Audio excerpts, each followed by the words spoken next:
Duo formation magaganap na sa PBB after lumabas ni Lee at Inigo?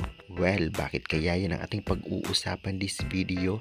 Kaya before that guys, please naman huwag niyong kalimutan like, comment, and subscribe and pahit the notification bell for more PBB Celebrity Collab Edition 2.0 updates. Pasubscribe, maraming salamat dahil lagi ako nag-a-update about sa PBB, kaya mag-subscribe ka na.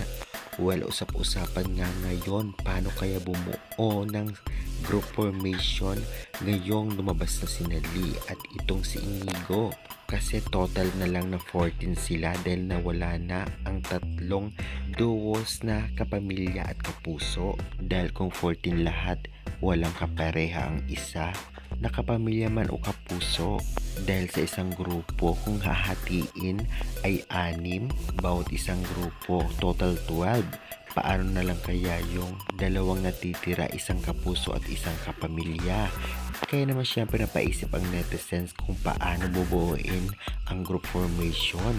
Magaganap na kaya ang final duo o duos kagaya ng dati sa PBB Celebrity Collab Season 1? Well, masasabi ko ay possible na talagang gawin na yun ni Kuya as of now.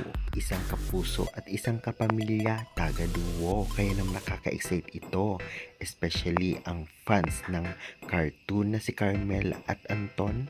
Isang kapuso at isang kapamilya, nakaka-excite.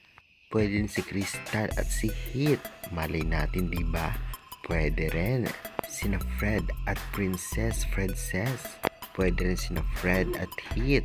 Isa pa sa powerful duo kung magkatotoo ang Ashley at si Raid.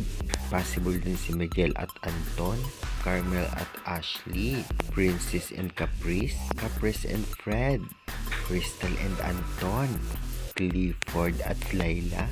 Pwede rin Clifford at Fred, Clifford or Crystal, or Clifford or Carmel. Napakarami pang iba, kaya kasawig sabihin duo formation na ang magaganap next formation, kaya good luck na lamang. Kaya guys, sa tingin niyo magkakaroon na kaya ng duo formation? Pa-comment nga and pa-subscribe. Maraming salamat.